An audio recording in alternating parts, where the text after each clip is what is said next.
अस्सलामुअलैकुम, मेरा नाम उसामा चौधरी है। नाज़रीन, अगर आप जरावाला, ननकाना साहब, मंडी फैज़ाबाद, शरकपुर शरीफ या इसके गिरदोनवा के रहायशी हैं और लाहौर जाने के लिए मेन जरावाला रोड का इस्तेमाल करते हैं तो यकीनन एक जगह पे जाके आपको बेहद परेशानी का सामना करना पड़ता होगा। जी हाँ, मैं बात कर रहा हूँ फैज़पुर से लेकर नैन चौक तक के रास्ते की, जो पिछले कई सालों से तबाहाली का शिकार है और आवाम को उसके ऊपर बेहद परेशानी का सामना करना पड़ता है। छोटा सा मंसूबा है, एक छोटा सा चंद किलोमीटर का रोड है जो अभी तक नामुकम्मल है। इसकी क्या वजूहात हैं, ये छोटे से मंसूबे के पीछे क्या सियासी मुहरकात हैं कि ये अभी तक पाया तक मिल तक ना पहुँच सका, और डायरेक्टली और इनडायरेक्टली तमाम शहरी इस मंसूबे की वजह से परेशानी का सामना करते हैं। आज मैं मौजूद हूँ आस्ताना आलिया शेर रबानी शरकपुर शरीफ में और मेरे साथ मेंबर पंजाब असम्बली मियाँ जलील अहमद शरकपुर साहब मौजूद हैं। हम मियाँ साहब से इस मंसूबे के हवाले से तमाम जो बातें हैं, तमाम जो हक़ाइक़ हैं वो जानेंगे। अस्सलाम वालेकुम मियाँ साहब। जी वालेकुम अस्सलाम। मियाँ साहब, first of all thank you so much कि आपने कीमती वक्त में से टाइम दिया। मियाँ साहब, ये बताएं कि छोटा सा मंसूबा है, छोटा सा रोड है चंद किलोमीटर का, और जरावाले तक की आवाम को ये मुतासर करता है। रोज़ाना जो लोग सफ़र करते हैं उनको बेहद परेशानी का सामना करना पड़ता है। क्या वजूहात हैं, क्या सियासी मुहरकात हैं कि ये मंसूबा इतना तख़ीर का शिकार हुआ? सबसे पहले तो मैं वेलकम कहता हूँ आपको, शरकपुर शरीफ आप तशरीफ़ लाए।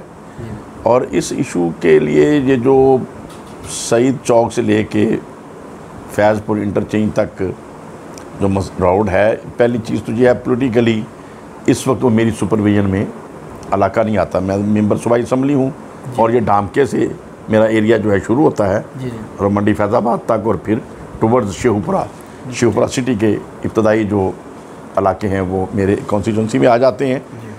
लेकिन वो तकलीफ़ तो इलाके भर के लिए है।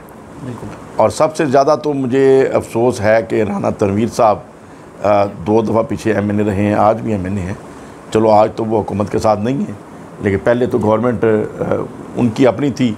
जरदारी साहब की जब गवर्नमेंट थी तो उस वक्त भी वो मुआवन थे। जरदारी साहब की लूट मार में भी वो मुआवन रहे कि उनको सारे जुर्म माफ़ कर दिए शहबाज शरीफ साहब ने। तो उस वक्त तो बड़ा कंफर्टेबल था उनके लिए।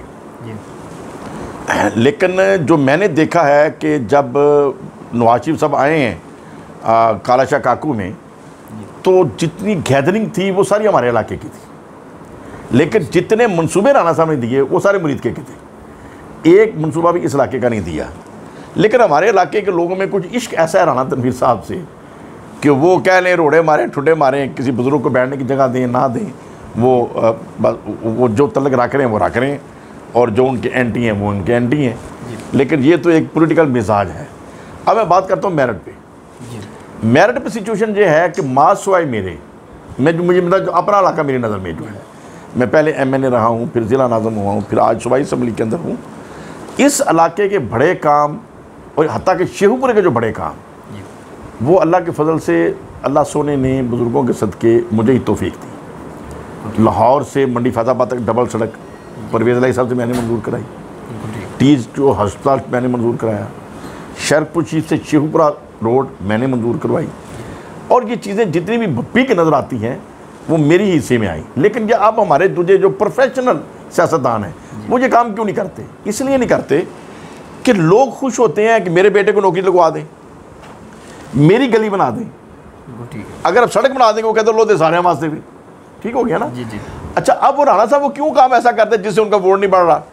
वोट बढ़ता है, उसका डेरे में PCC डाल दें, उसकी गली बना दें, उसकी चारद्वारी कर दें उसके कब्रिस्तान की, जिससे वो ज़ाती तौर पर खुश हो।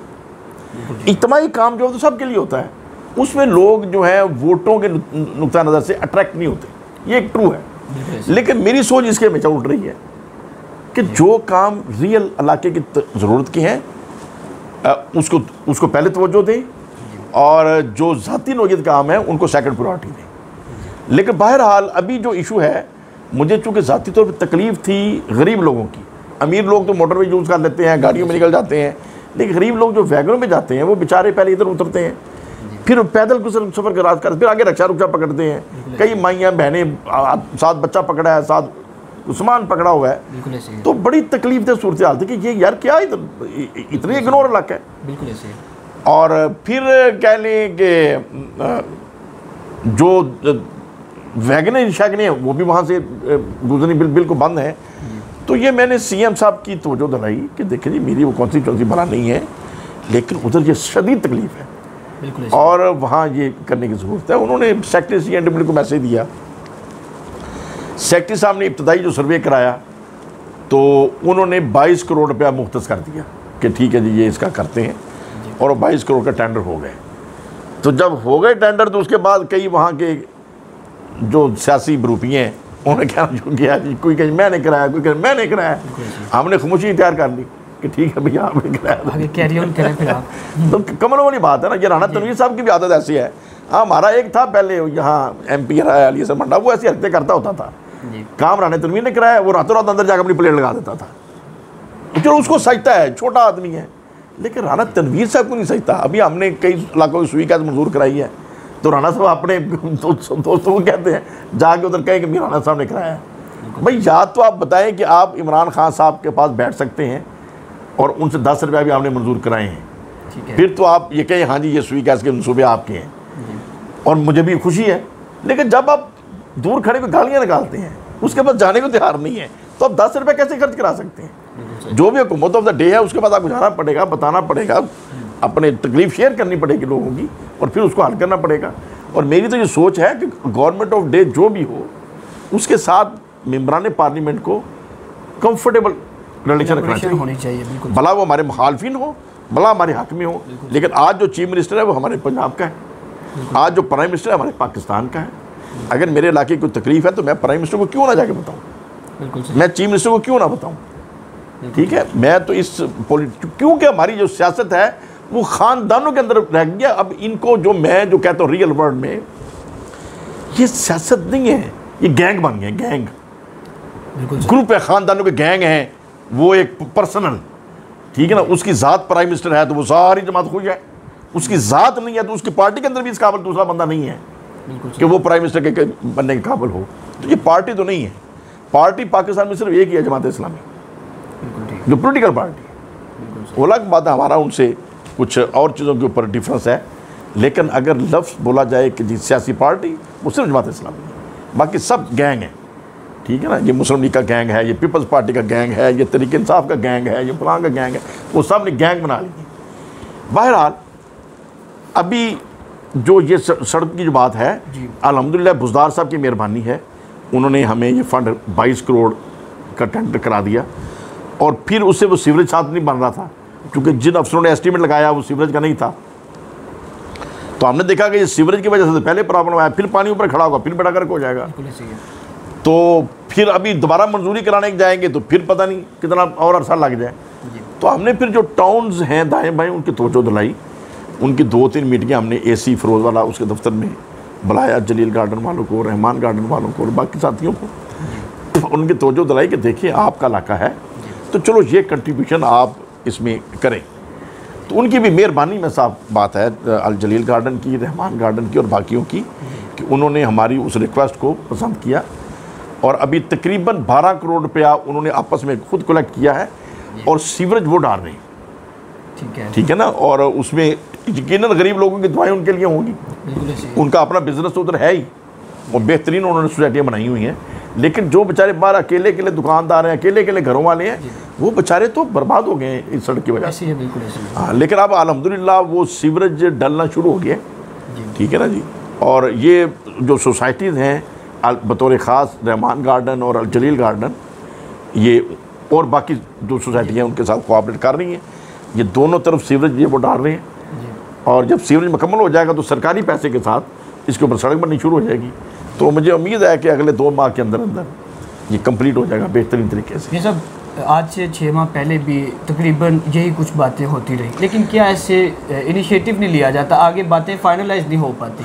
जैसे अभी आप कह रहे हैं कि काम का आगाज़ हो गया, रात का हमने देखा है कि काम कल का शुरू हो गया। जी हाँ, अभी तो शुरू हो गया ना, आपने देख लिया है। जी, अभी तो शुरू हो गया। पहले हमारी कोशिश थी, लेकिन उसमें डीलिंग टैक्ट का जो छापा ये है, हमारे जितने सरकारी दफ्तर हैं, ये बड़ी बदकिस्मती है कि उनके अंदर काम करने का ज़ौक़ रखने वाले कम लोग हैं। बिल्कुल ऐसे, ठीक है ना, वो फाइलें पड़ी होती हैं। अभी हमारे शरफ शरीफ की सुई गैस पड़ रही है और उसमें नया कनाल क्रॉसिंग है, सारी सुई गैस का पाइपलाइन उन्होंने नहीं डाल दी है। सिर्फ कनाल क्रॉसिंग के लिए तकरीबन 3 माह पहले मैं खुद ज़ाती तौर पे डिस्ट्रिक्ट में जो एक्सीन साहब हैं उनको उनकी एप्लीकेशन साथ जाके दे के आया और उन्होंने दी कि जहाँ मैंने क्रॉस करनी है सुई गैस ने एप्लीकेशन दी महकमा अनहार को कि जी अपनी नहर क्रॉस करने के लिए हमें ये बताएं कि कितने पैसे आपको चाहिए। बिल्कुल ठीक। वो पैसे देने को तैयार है। 3 माह हो गए, वो लाहौर से फाइल शेखुपुर से फाइल लाहौर नहीं गई। अभी मुझे उन्होंने बताया, अभी मैंने चीफ मिनिस्टर साहब के प्रिंसिपल सेक्रेटरी को रिक्वेस्ट की, उन्होंने महकमा अनहार के सेक्रेटरी को कहा ये क्यों कहना पड़ा, बात समझ गया, क्यों कहना पड़ा? सरकारी काम है, सरकारी महकमा करा रहा है, दूसरा भी सरकारी महकमे है, फाइल पढ़ी है, ठीक है ना। ये हमारा माहौल जो है पिछले 10, 15, 20 सालों में असल में ज़्यादा दौर के बाद जो पीरियड हम देखते हैं ना, इस दौर में मुल्क का बेड़ा गर्क कर दिया पॉलिटिकली। हमारी अदालतों का भी बेड़ा गर्क हो चुका है और हमारी सियासी कल्चर का भी बेड़ा गर्क हो चुका है। अदालतों की रिपेयर मरम्मत की ज़रूरत है और पॉलिटिकल कल्चर की भी रिपेयर मरम्मत की ज़रूरत है। और दफ्तरी माहौल तो ख़राब हमने कर लिया सिफारिशों के जरिए। सिफारशी भर्ती हुए हैं, नलायक लोग भर्ती हुए हैं जिनको काम का पता ही नहीं है। कोई कहता है मैं एक्सीजन हूँ, कोई कहता है मेरा 20 ग्रेड है, कोई कहता है 21 ग्रेड है। उसका इंटरव्यू करे तो पता लगता है यार तुझे तो पता चौकीदार भर्ती ना करे, तो 21 ग्रेड में बैठा हुआ है। तो ये हालात है, तकलीफ दे बातें हैं। बहरहाल मतलब ये इतना डिले जो आपने समझा टेंडर होने के बाद हुआ, नलायकी है, बिल्कुल सही, चवलपुर है। इसमें पब्लिक का क्या कसूर है और चीफ मिनिस्टर का क्या कसूर है? मैं तो अफसरों को कहता हूँ आप लोगों को तो खुशी बनानी चाहिए कि आपके पास एक ऐसा चीफ मिनिस्टर है जो इज्जत और प्यार से बात करता है। वो शहबाज शरीफ साहब की तरह डंडा पकड़ के नहीं खड़ा होगा, वो थप्पड़ मारे किसी को गाली निकाले, वो तो काम करा लेते थे इस तरीके से। वो मैंने देखा शहबाज शरीफ साहब का जो स्टाइल था, वो तो 22 ग्रेड का आदमी आईजी और चीफ सेक्रेटरी लेवल के लोग होते थे, तो उसको 1 मिनट में सबके सामने बेइज्जती कर देते थे, ठीक है ना। तो फिर अगर इनको बेइज्जती ही पसंद है अफसरों को, तो फिर बुजदार साहब को कहेंगे जनाब आप वो स्टाइल फिर इख्तियार करें, मत करें इज्जत की। लेकिन वो तो एक शरीफ आदमी है, चौकीदार की भी इज्जत करते हैं, चीफ सेक्रेटरी की भी इज्जत करते हैं, मोहब्बत से मिलते हैं। और उनका वो मोहब्बत से मिलना ही कह लें हमारे ब्यूरोक्रेसी के लिए थोड़ा प्रॉब्लम है कि उनको वो कोई शायद माफक नहीं है। ये सब आम शहरी होने के नाते मैं इस मंसूबे की अवज़ मैं आपका बेहद शुक्रगुज़ार हूँ कि आपका हल्का ना होने के बावजूद भी, आपका वहाँ पे वोट ना होने के बावजूद भी आपने अवामी परेशानी को समझते हुए वहाँ पे ये इनिशिएटिव लिया और ये प्रोग्रेस दी और काम शुरू करवाया। और उम्मीद करता हूँ कि इंशाअल्लाह ताला 2 माह के अंदर अंदर अवामी परेशानी का ये जो तरीका है ये ख़त्म हो जाएगा और हज़ारों लोग जो रोज़ाना सफ़र करते हैं, जिसमें तालिब इल्म भी और इसमें बतौर ख़ास में DCO साहब शेखुपुरा और AC साहब फिरोज़वाला, उनका भी बहुत ज़्यादा कंट्रीब्यूशन है कि वो मुसलसल इस मंसूबे को वाच करने में और ये सोसाइटीज़ का कोऑर्डिनेशन में और इसमें वो ज़ाती दिलचस्पी उन्होंने भी ली और जिससे हम इस पोजीशन में आ गए हैं कि वो काम शुरू हो चुका है और उम्मीद है कि 2 माह के अंदर अंदर आसान तरीके से कंप्लीट हो जाएगा। जी मियां साहब, उम्मीद है इंशाल्लाह 2 माह के बाद हमारी उसी मंसूबे के ऊपर जब वो मुकम्मल हो जाएगा तो मुलाकात होगी। Thank you so much. बहुत मेहरबानी, बहुत मेहरबानी, बहुत मेहरबानी।